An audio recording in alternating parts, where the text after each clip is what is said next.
অল্প একটু মাংস দিয়ে 4-5 জনের ভর্তা বানিয়ে দিলাম। এত মজার হয়। আর এখানে আমি গরুর মাংস নিয়েছি, রসুন কুচি, আদা কুচি, পেঁয়াজ কুচি আর দারচিনি এলাচ নিয়েছি। আসসালামু আলাইকুম সবাইকে, কেমন আছেন সবাই? আশা করি তো ভালো আছেন। এখানে মাংসটা আমি দারচিনি এলাচ দিয়ে সিদ্ধ করে নেব। আর এটা আমি কয়েকবার পানি দিয়ে কিন্তু সিদ্ধ করব।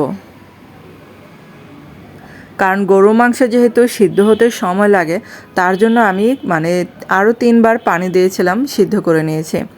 তারপর এখানে পেঁয়াজ কুচি, রসুন কুচি, তারপর দারচিনি, এলাচ, আদা কুচি, কাঁচামরিচ দিয়ে সবগুলো তেলে একটু ভেজে নেব। আর এই ভর্তাটা খেতে এত মজার, না বানিয়ে খেলে বুঝতেই পারবেন না এটা কতটা মজার। তার মধ্যে অল্প কয়েক টুকরা মাংস হলেই আপনারা 4-5 জন মিলে ভর্তাটা খেতে পারবেন। আর ঝালটা বুঝে শুনে দেবেন। আপনারা যদি আরও ঝাল খেতে চান তাহলে ঝালের পরিমাণটা আর একটু বাড়িয়ে দিলেই হবে। আর এগুলাকে আমি একটু বাদামি করে ভেজে নেব।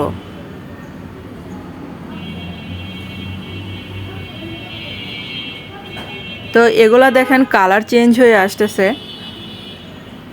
আর আমার চ্যানেলে যারা নতুন আছেন, এখন আমার চ্যানেলটাকে সাবস্ক্রাইব করেনি, তাদের কাছে অনুরোধ রইল প্লিজ চ্যানেলটাকে সাবস্ক্রাইব করে আমার পাশে থাকবেন।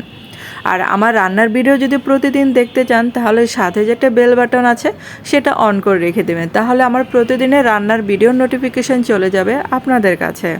আর এগুলা দেখেন ভাজা শেষ, তো আমি আগে মাংসগুলো একটু ছেঁচে নেব। সেই সাথে এখানে একটা এলাচ আর একটা দারচিনিগুলো একটু ছেঁচে নেব।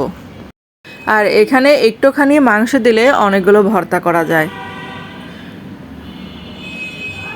আর এটা কিন্তু গরু মাংস ছাড়াও আপনারা চিকেন দিয়েও করতে পারেন এবং মাটন দিয়েও করতে পারেন। আর এগুলো একটু বেটে নিতে হবে, না হলে আবার একটু কামড়ে পড়বে। আবার আপনারা চাইলে একটু বাদও দিতে পারেন, এটা না দিলেও চলবে। আর আমি একটু সাইড করে নিয়ে একটু বেটে নিচ্ছি, যাতে কামড়ে না লাগে এটা।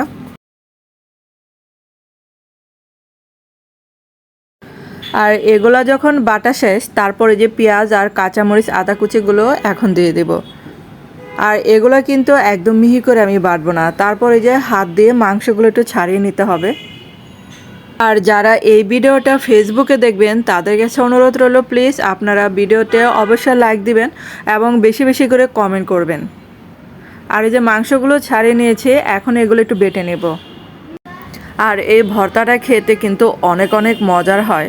যারা এখনও খান নাই তারা অবশ্যই ট্রাই করবেন এবং এই রেসিপি দেখে যদি বানান তাহলে আমাকে কমেন্ট করে জানাবেন যে কেমন হলো এই ভর্তাটা।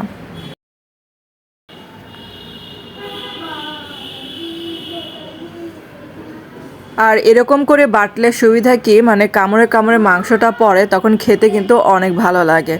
আর আমি তো মিহি করলাম না, আর এখন একটু লবণ মিশিয়ে নিয়েছে। আর এখানে আমি এক্সট্রা কোনো তেল দিব না, কারণ আমি বেশি পরিমাণে তেল দিয়ে ভেজে নিয়েছিলাম।